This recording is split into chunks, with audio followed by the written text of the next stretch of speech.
Tapolca város képviselőtestülete és az önkormányzat teljes apparátusa értékelve a kormány munkáját szerettünk volna sokkal hatékonyabban együtt dolgozni a magyar kormánnyal, éppen ezért intézkedéseket tettünk annak érdekében, hogy a bölcsődei ellátásunkat felfejlesszük és javítsuk, hiszen a magyar kormány minél több kismamát szeretne újra visszasegíteni a munkaerőpiacra.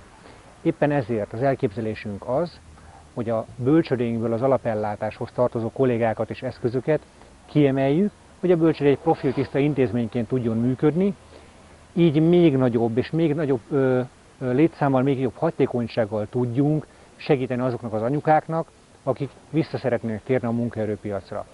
Ehhez viszont szükségünk van arra az épületre, amit mögöttünk nekiálltak bontani.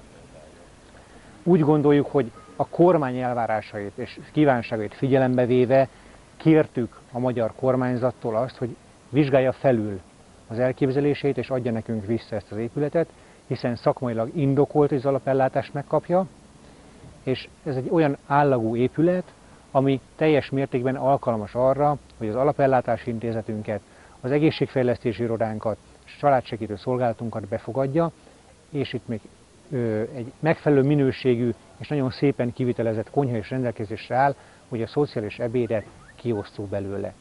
Azt, hogy időrendben miket és hogy tettünk azért, hogy megszerezzük, visszakapjuk ezt az épületet, ami egyébként valamikor Tapolcáé volt, majd államosították, és most csak azt szeretnénk visszakapni, amit már elvettek tőlünk, ugyanúgy, mint annó a sebészetet, meg a belgyógyászatot.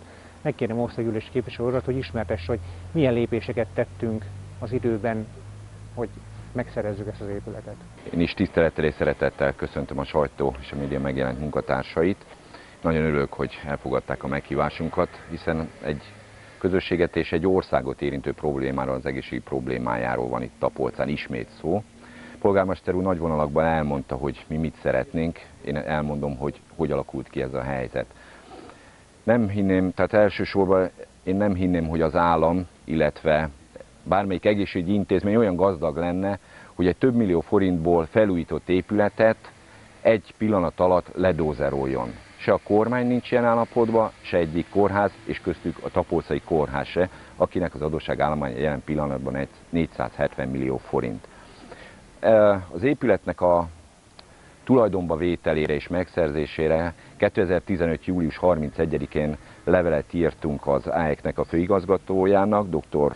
Onodi Szűcs Zoltán részére, illetve az államtitkár úr részére, Zombor Gábor részére, illetve a főigazgató asszony is megkapta ezt a levelet. Közel másfél hónap telt el, erre a levélre, ezekre a levelekre választ nem kaptunk. Érdeklődve állunk előtte, hogy miért is nem, hiszen egy olyan ügyről van szó, ami Tapolca érdekét szolgálná, amit polgármester úr is elmondta, és mivel nem kaptunk rá választ, és láttuk azt a mozgást, hogy ezt az épületet le akarják rombolni, el akarják dózerolni, 2 nappal ezelőtt polgármester úr írt egy személyes megkeresésbe egy levelet a főigazgatóasszonyra, amelyre szintén nem érkezett válasz.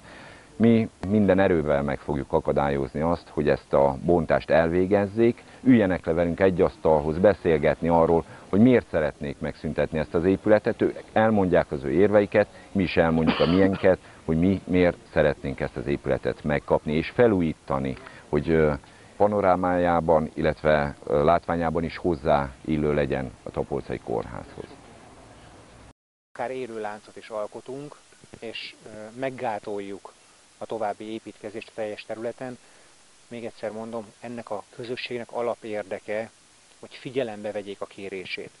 Tehát egészen elképesztőnek tartom azt, hogy 6 héttel ezelőtt egy város nevében a polgármester, az alpolgármester, illetve az országgyűlési képviselő levelet intéz a minisztériumhoz, az Állami Egészségügyi Ellátóközpont vezetőjéhez, nem kapunk választ.